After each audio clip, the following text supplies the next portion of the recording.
Physique-chimie au brevet 2020, Polynésie française, série professionnelle agricole. Le photovoltaïque. En Polynésie, comme dans d'autres régions du monde, les habitations isolées ont recours au photovoltaïque pour assurer leur production d'énergie électrique. L'effet photoélectrique correspond à la transformation de la lumière en électricité. Ce phénomène physique est propre à certains matériaux utilisés pour la fabrication des panneaux photovoltaïques. Dans le texte donné ci-dessus, la partie de la phrase écrite en gras est incorrecte. Proposez une écriture scientifiquement exacte de cette phrase en choisissant les expressions correctes parmi celles qui sont proposées ci-dessous: énergie de toit, énergie thermique, énergie lumineuse, énergie électrique, énergie spatiale. En fait, il est écrit que l'effet photovoltaïque correspond à la transformation de la lumière en électricité. Il vaut mieux dire que l'effet photovoltaïque correspond à la transformation de l'énergie lumineuse en énergie électrique.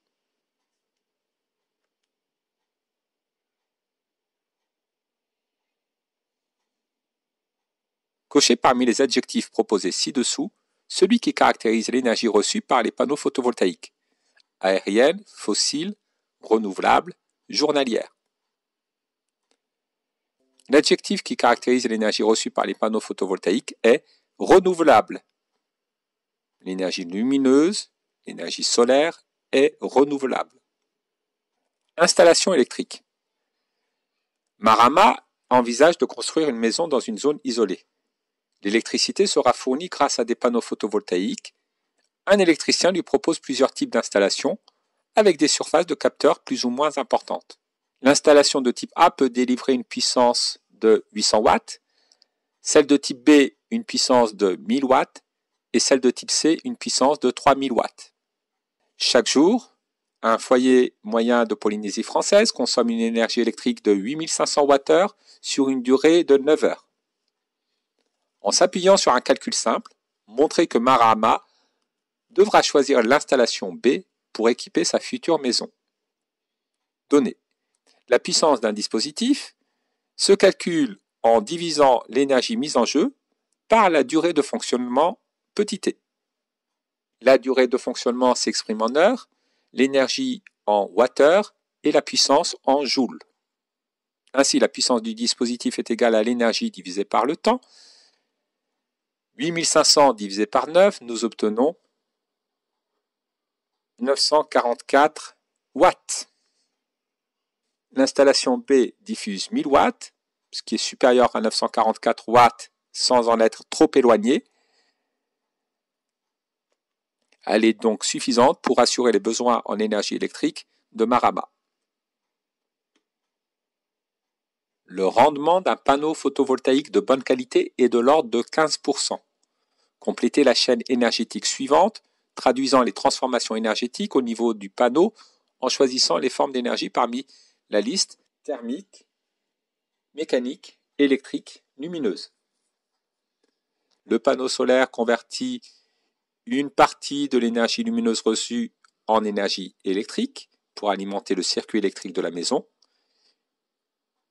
et une autre partie en énergie thermique qui est fournie à l'environnement.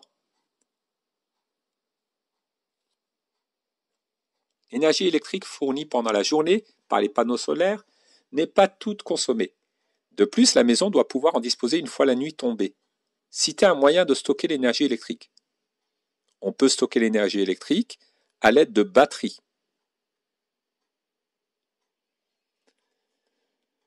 Stockage de l'énergie électrique. Une autre façon de stocker l'énergie électrique est d'utiliser cette énergie pour fabriquer du gaz d'hydrogène, de formule H2, que l'on stocke dans des récipients sous pression.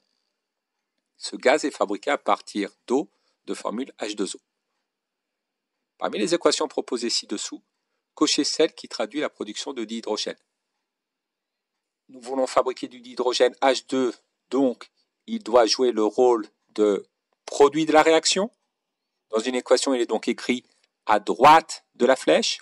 On peut éliminer les deux équations proposées à gauche. Ce gaz est fabriqué à partir de l'eau. L'eau joue le rôle de réactif. L'eau de formule H2O doit être écrit à gauche de la flèche. De plus, il doit y avoir conservation de chaque élément au cours de la transformation chimique. Pour qu'il y ait conservation de l'élément oxygène, il faut qu'on puisse le retrouver à gauche et à droite de la flèche. L'équation à retenir est 2 molécules d'eau donnent 2 molécules de dihydrogène et 1 molécule de dioxygène.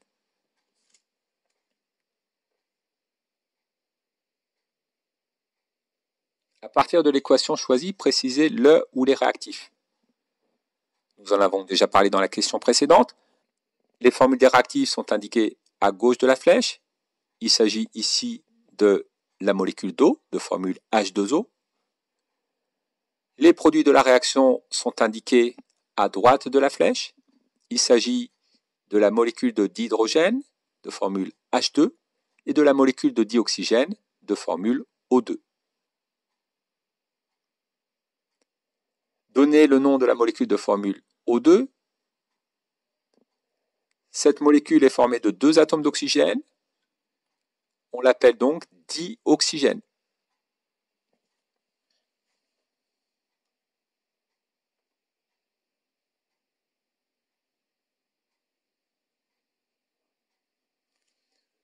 Indiquez où l'on peut trouver cette molécule en abondance. La molécule de dioxygène peut être trouvée en abondance dans l'air, où elle représente à peu près 20% de l'air.